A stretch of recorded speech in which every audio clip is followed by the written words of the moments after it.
Hi everybody, coming to you live from my basement tonight to show you some stuff about seam allowance. I am going to focus on my sewing machine because that's easier for me to tell it's in the screen. I don't even know if you saw me. I'm obviously not a videographer, so hopefully this goes okay. My sewing machine is not just like yours, so I will point out the parts that are and the points that are most important as it comes to seam allowance. Sorry, my cat is really loud. Here she is. There's Trixie.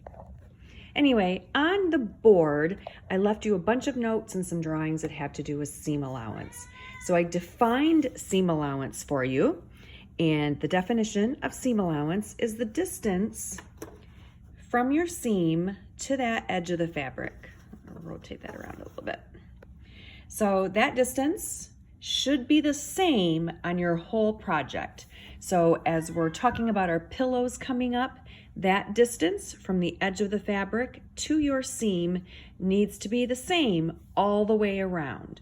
So when you look around the room and you see all the different shapes, like there's that puppy and the turtle and the state of Michigan, you need to be able to sew a line straight, curved, and pivoted at the same distance from the edge of the fabric.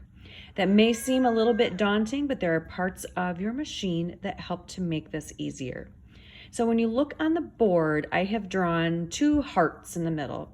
The top heart is without a seam allowance, and the bottom heart is with a seam allowance. So you'll notice that the bottom one, where my stitches are, actually looks the same as the black outline, which would be the fabric.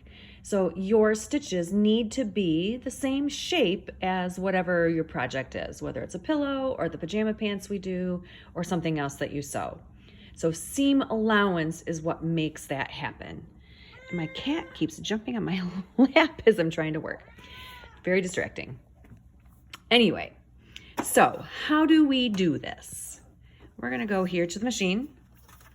My light is shining kind of blue here.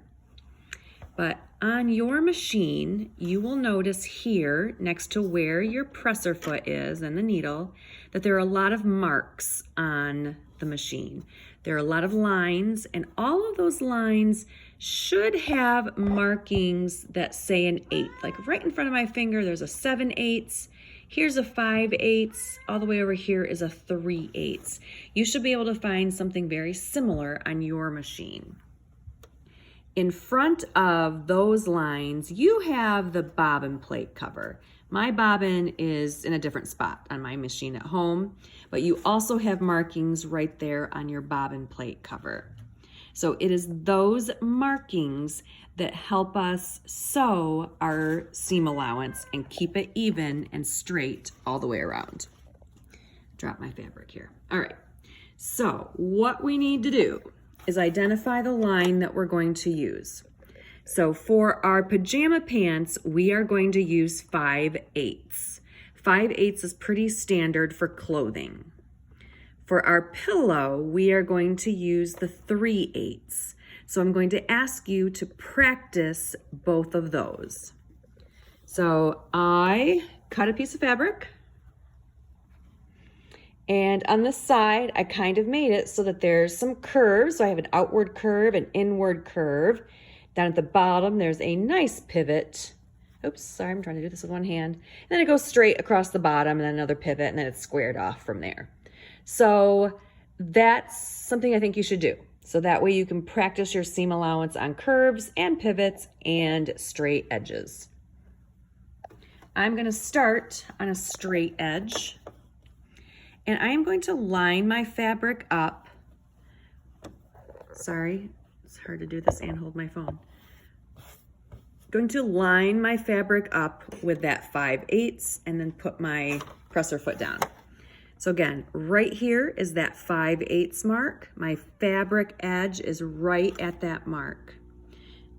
When I begin to sew, I am going to push the reverse button. I go forward a couple of stitches and then I go backwards a couple stitches. My machine, again, is a little bit different. It's in a different location. Same symbol though, look at that. So forward a couple, backwards a couple, and then I'm gonna go forward again. So my hands are guiding my fabric to keep it right at that 5/8 the whole time. I have a stray thread there that's gonna get sewn in. Okay, so now I've come to the first of my pivots. Pivoting and keeping the seam allowance is hard. It takes a lot of practice. I'm gonna try to get myself to where I think I'm pretty close. And again, to pivot, I'm gonna use my hand wheel, lower my needle, lift my presser foot, and then rotate. I did not even get close to 5/8. So back down it goes. I need to go closer to the edge. Let's try this. Lower the needle, lift the foot, pivot. Ooh, nope, still not there. I know, you'd think she's a professional. She should be better at this. Well, I try. Ah, there we go, 5/8. Pivot, put my foot back down. Now I'm gonna curve. So I'm going really slow. My machine does not have a speed slide like yours, so I just can't push my foot down very far. But again, I'm keeping the edge of my fabric right at that 5/8 mark. Here's where I shift to the other curve, coming around this way.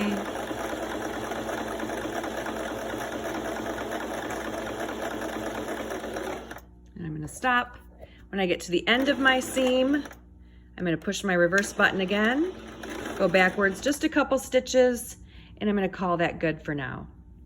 When I'm done with my seam, I'm gonna lift my presser foot, pull out my fabric, and my machine and your machine have this handy little blade over here on the side. So I'm gonna lift my fabric up and give that a little snip, and it cuts my fabric free of the thread. I pulled a little tight there. All right, and then I dropped it. Jeez, oh Pete's. It's like 8 o'clock. I'm ready for bed. Okay, so here is my seam. You can see that I've gone all the way around. I pivoted here. Oops, I started here. Came down straight, pivoted, came around here, and kept the pivot, or I'm sorry, the curve part is actually a little better than the straight edge. All right, anyway, that is your goal, to have that edge be about the same distance from the seam.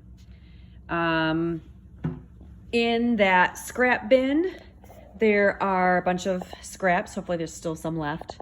I would like you to use that. So after you get done with something like this, what I could do, oh, you can see my pajamas now. They're ones I made though, aren't they cute? You can just use your shears and cut that edge off and reuse the edge and reuse the edge and reuse the edge. This is all for practice. It is nothing fancy. The fabric doesn't matter. You're just gonna throw it away and do some cleanup when you're done. And I think that's about it. I would love to have you do some practice on this today. So again, get a piece of fabric. If you can do something that is curved, straight, and pivot, that would be great. Stick with your stitch number 1. Don't try anything fancy today. My plan is that on Monday, we will finish up seam allowance, hopefully kind of quickly. I will have you do an assignment somewhat similar to the paper one that you did, where you prove to me that you can do a 3/8 and a 5/8 seam allowance. So practice both today. And then we'll do directions for the pillow and start pinning and cutting the fabric for the pillow. If you don't think you can get the fabric over the weekend and be ready on Monday, please send me a message in Schoology so that I know to get you supplies. I hope you all have a wonderful weekend, and I will see you on Monday. And I just thought of one more thing. On the board, I have a little circle with, I think there's 5 magnets in there. Those magnets will go right here and magnetize to your needle plate and make a nice edge or barrier for your fabric. If you use one of those today, please put it back on the board when you are done. I have more of them somewhere. I'll get them out for next week. And then also something that you can do is we can put a piece of tape right on there so the tape extends out and help you with your seam allowance. All right, I think that's it. 10 minutes is a long video of just my voice. So again, have a great weekend. I will see you on Monday.